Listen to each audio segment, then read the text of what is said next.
Hey dude, we're going to go and figure out what's going on your front fives and front sevens. We'll start with the front five because we'll use it as our foundation. And in theory, a perfect frontside 540 is going to result in an easy seven. And we can actually see that you have the same problem on your front fives as your sevens, and that is that your axis of rotation is sending you a little bit too nose heavy. It ends up working really good here for the five, and this is actually a really awesome front five, but the axis of rotation is a little bit off and a little bit funky, and that's being inconsistent. And if we go and look at this form, it'd be really hard to go and like counter rotate and rotate a 270 around from here. I know you're doing a front five, but I'm just saying with the angle of the board and the angle of your axis, it's going to make it so your board's coming around a little bit funky. And I think that's probably all we need to cover on the five here, because all the same problems are going to come on the seven, and you're doing a lot of the components right on the five. A big thing I'd note here actually really quick is see your head positioning right here, how your head is pretty like high. You might be looking slightly too much over your shoulder, and that could actually be leading to a lot of the funk. Let's go a few frames back and see if this is what's happening. So you're snapping, immediately spotting, and then you're looking over your shoulder. So I actually think this is the determining factor of why your axis of rotation is too much over your front foot. And it's because as you snap off the lip, you're pulling your head up and around the shoulder. And what's that doing is concentrating your weight over your front foot, causing your axis to be set over that point. So let's go move to the front seven, and we'll talk about how you can fix this. Zoomer in, doop. So first, let's go and do a general just look at the front seven, break it down frame by frame. We can't see the takeoff too well here. I know you put some details in about it, but let's see what I can determine from the takeoff from what we can see from these frames. So what I can see from the takeoff is you're for sure getting on your heel edge too soon. I know this is a small jump takeoff and that makes it harder, but you're already having your board turn off at this stage of the jump, and that's going to make it so it's impossible not to drift. So what you need to be doing is making sure that you're only getting to your heels around this point here. You should be flat base getting to your heels here, and that's going to make it so you can get that straighter line. When I'm thinking about doing any spin, I'm sort of thinking about trying to spin the other way. So instead of spinning in this direction, I'm thinking about spinning in this direction.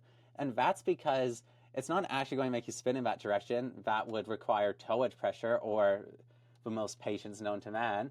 But what it's going to do is it's going to keep your weight more over your board, and it's going to keep your board straighter. Trying to go and spin and leave off the jump and drift the other way will make it so you don't drift this way as much. Because what's happening here is your hips are open, your chest is open, and you're going to need to start throwing.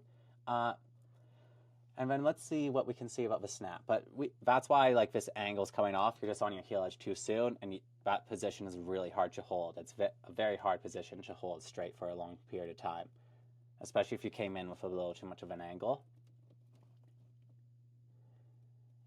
One thing about your snap here is you're sort of finishing your snap with your upper body too soon, and that's making it so as you do this point, you're driving your hips last second. This is leaving your body a little bit too rotated. I'd like to see this take off and snap delayed a little bit, because if you snap this early with your shoulder down, it's going to make it so your upper body's rotated a little too much, and it's going to take time for your legs to catch up. I actually do this a lot on my cab 9s, and that's because I'm trying to go and speed around that first 450 and grab at 450. But if you go and rotate this much and then reach in for the grab immediately, your upper body is set over your front foot. So since your upper body is set over the front foot and you're pulling into your grab and it's set that way, that's what's causing this dip onto the front foot. And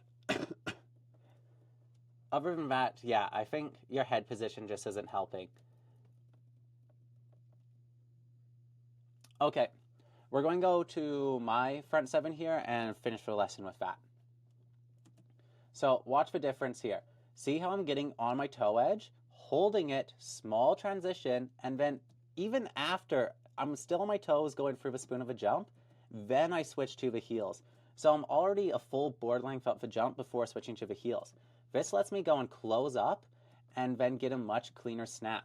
You can see I'm pre-spinning a little bit here. That's because it does help with rotation. It helps you get more It helps with timing. If you snap earlier, you can pre-spin to keep that momentum going. But look at my upper body and head position. See how my head's spotting out straight in front of me and my chest is squared? This is letting me go and gradually pull into the spot. So I'm keeping my head down, patient, waiting for the spot.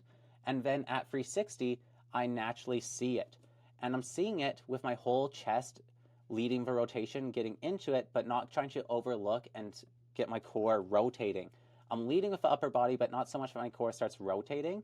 And this is letting me stay tight, stay aligned, and that's making it so I can keep my head here, see the spot without needing to look over the shoulder, and that's going to keep my center of mass more mellow. Nose grab makes it a little bit weird. Normally grab mellow, but I don't have a melon shot here. Other than that, what else do we want to note here?